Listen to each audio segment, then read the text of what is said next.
Hey everybody, welcome back to another puzzle video. The one we're going to look at today is from Genrich Kasparjan, and it's a composition from 1972 that still blows people's minds to this day, and it just might knock your socks off too. Let's jump right into it.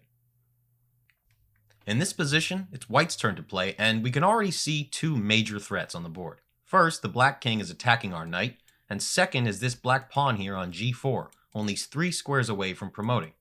We also need to defend our last pawn because we can't checkmate using just our knight. So, what would you do here if you were playing white? At first glance, even if you try and go after that pawn, your king is not going to make it in time to stop that promotion. So, we need to save our knight and use it to stop black's promotion. But what is the correct move right now? Taking a look at the knight, you can see he's got 4 available squares to move to: a5, c5, d6, and d8. Let's immediately eliminate c5 because that's essentially just going to lose our knight. So only one of these moves is going to end up with white winning the game, while the others are either going to tie the game or, even worse, lose it. So the first obvious move is to bring the knight closer to the action by moving to d6. Now, black plays g3, and we need to make sure that we're in time to catch that pawn. To do that, we've got to gain a tempo by moving the knight with a check, gaining more time to set our piece in the desired position. From this position, we can observe that there are no direct checks that we could apply. If we go to e4, then pawn to g2, we won't catch up. But we won't start with e4, but with f5, because after the pawn moves to g2, we now have this check with the knight to g4. After the king moves, white manages to stop that pawn. Unfortunately, this is not winning move for white because the black king is going to go after our pawn with king to c4. White's knight is overloaded, and it can't defend both the pawn and the promotion square. Also, the white king isn't fast enough to come help by playing king to e5. We can't move the pawn to d4, because black is just going to promote, and white is forced to take. After that, black is going to capture the pawn, and the game's just going to end in a draw. So, we can see that knight to d6 obviously doesn't work. What about knight to a5?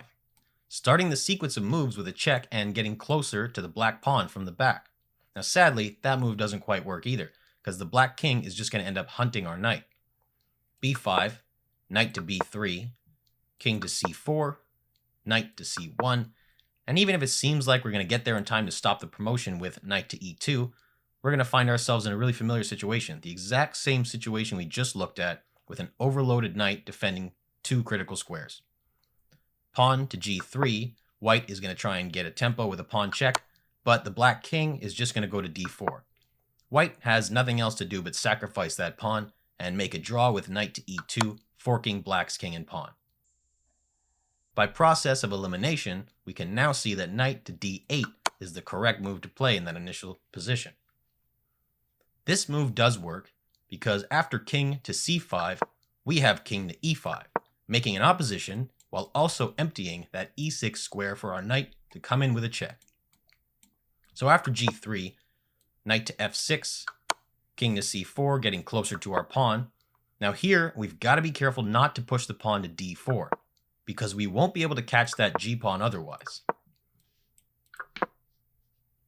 So we end up having to move our knight again to f4, and it seems like white is actually winning now. The black pawn can't advance any further, and the black king can't approach the white pawn.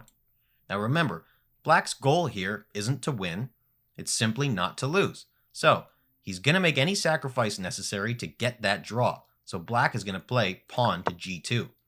White can't take the pawn because the d3 square is going to become available for black's king. Hence, white is going to lose that pawn. Now in these types of endgames, the winning principle is to alter your opponent's position into a more favorable one using checks. So what check can we give here? The only check is pawn to d3. Now, if the black king moves far away from the pawn, we just collect on g2, and we're going to be able to win the game. So, the black king has to remain close to that pawn, so it's going to play c3. Now, you might wonder, okay, we managed to do all that, but again, this position looks like the first 2 examples, with an overloaded knight, as you can see right here. So, you're actually slightly wrong. Yes, this position does look similar, but we have a major difference. The white king here is on e5, not e6. Now, why does this make all the difference in the world? I'll let you pause the video and see if you can find the solution. Play the video again, see if you figured it out.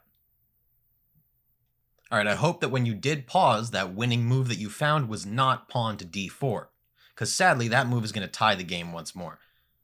As you successfully saw in this position, the black king is within forking distance between him and the promotion square on g1. So, you thought that even if he promotes the next move to a queen, you could simply fork him and win the game. But here, black has a brilliant defense. Can you see it? Alright, black has this brilliant under promotion to a knight. So, white can't fork it anymore, and this game is going to draw with the correct play.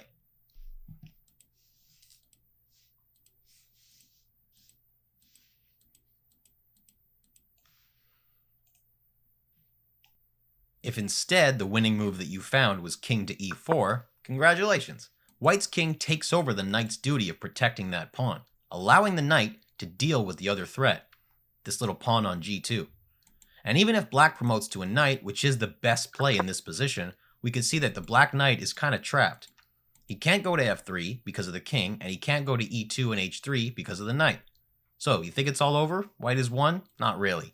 White still has to find one last move in order to secure this victory. So let's see if you can discover it. Now I can tell you right away, it sure isn't pawn to d4. We can't get greedy and start pushing our pawn just yet, because the black king is just going to follow it. After white's king goes up, the black knight could hop on that f3 square, and once again, it's a draw. So, here, as white, we've got to find a move to put black in Zugzwang. The move that we can find is king to e3. And with that move, black can resign because he's got no more resources to draw the game. The black knight can't move because it's going to get captured. If the black king goes to b4, white is going to go after it with that knight.